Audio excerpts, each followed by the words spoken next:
We have two questions in the chat. Someone is Sure. asking if you can show the slide again with the rule of 72. And we have someone else asking, but how can you earn wealth in this environment with the 0.0001% interest rate? Yeah, The person excellent make it question. even worse than it is, but that exceedingly low interest rate. Yeah, very good question.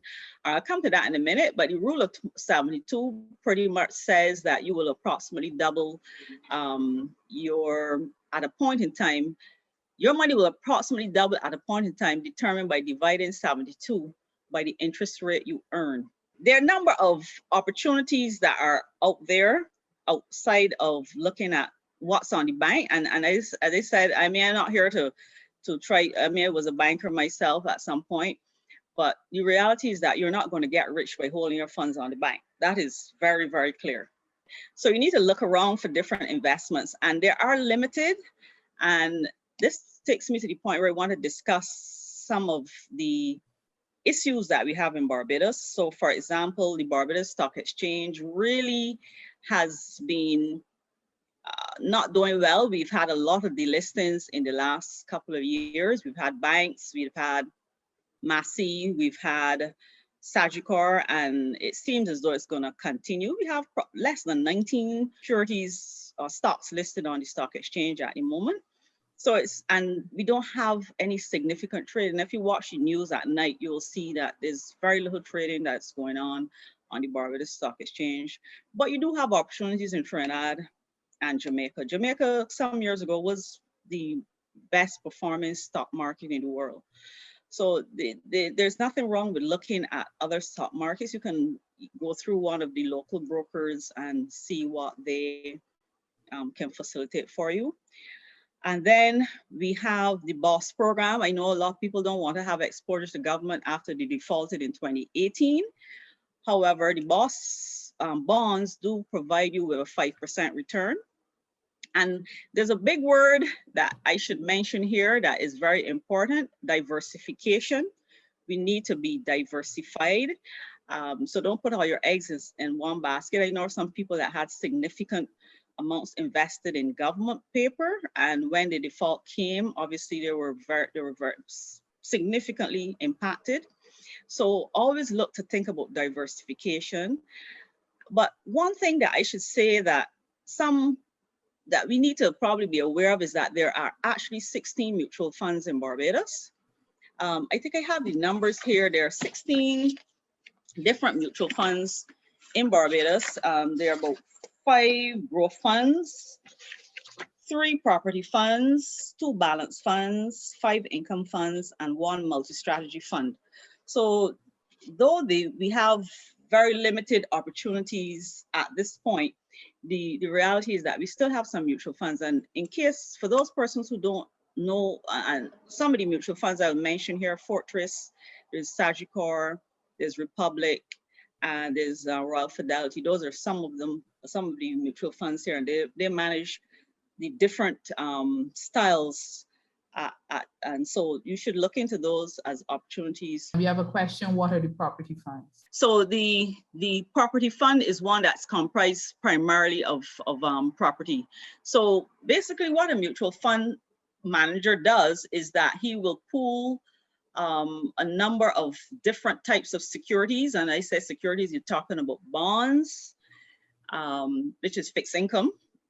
We're talking about deposits, term deposits, and we're talking about, those were the type that you will find primarily in an income fund. Then you're going to have growth. You will probably have stocks, and these stocks will be both probably domestic and regional stocks. And then for property, these are comprised of various properties that are held or owned by the mutual fund. Okay, so what they do is that they take all of our funds and they will pool them together and invest them in these various instruments, and they will generate what they call a NAV, net asset value.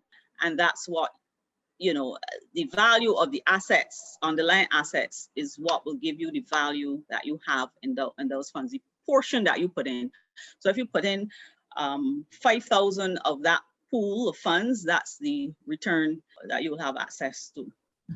Okay, so let me just wrap up my presentation here. So I know the question is, what are some of the investment opportunities? And this is not only talking about financial instruments now, this is actual investing in various projects and so on. So we have the traditional industries like housing, tourism, real estate, and healthcare. And then there are the newer industries, which are like renewable energy. We all heard a lot about renewable energy, the photovoltaic, etc. We have the medicinal marijuana industry and the software. There's also software development and artificial intelligence. Now, and you know, I typically have here, I don't know how widespread this is, but some Barbadians believe that other people are coming in and, you know, buying up this and they're taking over and so on. But you know what, we have to also look at ourselves and consider, are we taking on the risks? Are we, and I really like to start a movement of a start to think differently. And this is what this whole presentation is all about, to have us start to think a little bit differently about how we are positioning ourselves as not just consumers, but maybe wealth, you know, wealth creators and so on. So these are just things that I'm throwing out there for us to probably ponder on. I just want to talk very briefly about retirement. And this is a study that was done in Canada, so it does not relate to us. And this is, again, one of my concerns. There's so much information that you get from the developed world that we don't see for Barbados. And I'd like to see us really start to collect a lot more data, or if we have it, to share it. And that's why I shared some of the data that I was able to gain with you today. So most people begin their career with the hope of a good retirement. However, by age 65, 25% of them have died, 19% have incomes less than 10,000, 49% have incomes of between 10,000 and 35,000, and 7% have incomes of over 35,000. What this says really is that a lot of us are not prepared for retirement because we haven't made the investment decisions earlier in life. So this is something that we really need to think about. So the whole idea then is, if you fail to plan, then you will end up with a situation where you have an inefficient use of your resources. You may have spent considerable amount of your resources on consumption and not on investing and so on.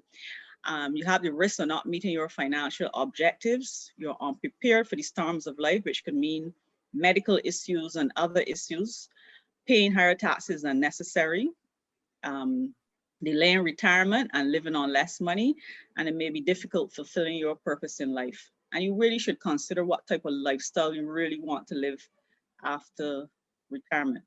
So commit to action, folks. There's some concrete steps for action. You need to set your goals, both spiritual and practical. Assess your current situation, develop action plans, put your plans into action, track your progress, and celebrate your successes. Very, very. So that's the end of my presentation. I know I had asked some questions earlier, so I know that there are some answers that are due to me. Replacing the chat. So I think people just waiting to see if they got it right. We had, I'm scrolling up to see what they were, but we had quite a number of people giving responses. Question one was A. Yes, and that is correct. And I mean, if you had $100 in savings and you're earning a 2% per year, after 5 years, you will have more than the one, because given the whole compounding, talk about compounding interest, you know, that feature, that will cause you to earn more than $102. So A is correct for those who have everybody got that one. But the second Okay. one, we have some saying C and some saying D. C. All right. So if anybody understand and did any basic economics, they will know the difference between the real interest rate and the nominal interest rate, right? I don't want to get too technical. But the reality is that inflation will erode any interest that you will earn, okay? Inflation, not only inflation, but all the bank fees and everything else that go along with it. So really and truly, the answer is C. You will end up with less than today. The real value of your account would have decreased because of the inflation rate. Okay.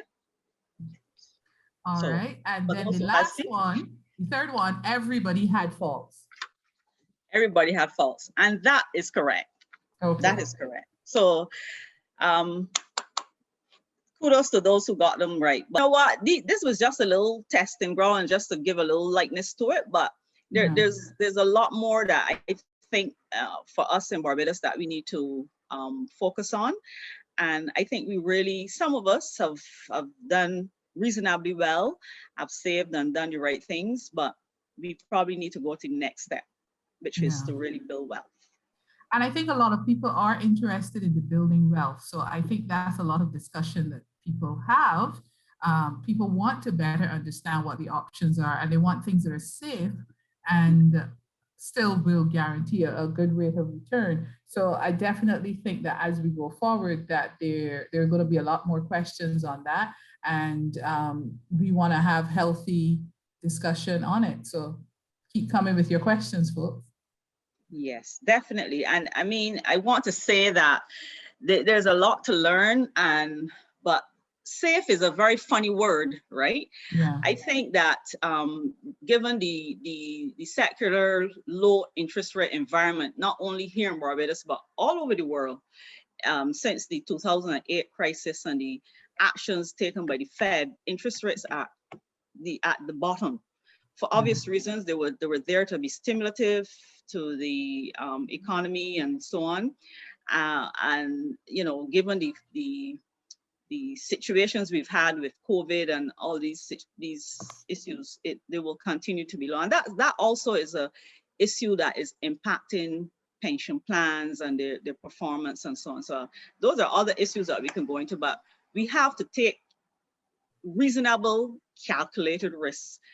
And I think somebody had asked at some point, Marjorie, just to finish off, what is the best investment to make at this point, whether they're stocks. And by the way, stocks and shares are the same thing.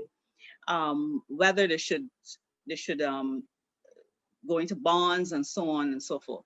Now, because the government defaulted in 2018, they have not returned to the market. So those persons who, except for through the boss instrument. So those persons who it's going to be fairly difficult to access fixed income or bonds here in Barbados at this point. But if you do have foreign exchange, and don't go and report me to the central bank or anything like that, I would say that the simplest thing to buy, unless you have the time or have a broker who can counsel you and so on, is to buy ETFs, which is exchange traded funds. Those are probably the simplest things, or buy an index fund. That's probably the easiest thing to do at this point. And the stock exchanges are roaring at this point. So it's not a bad time to invest. All right. So thank you very much to have a great answer to that question. The intention is we will also make the recordings available. We'll start off doing it on Marcia's website. I will share the information in the chat and on our page on LinkedIn. If you have any questions, you can also send an email. I will make sure that they are shared with Marcia, or you can leave them on the page on LinkedIn, Breakthrough Performance Coaching, which is my business page. I will ensure that they pass on to Marcia.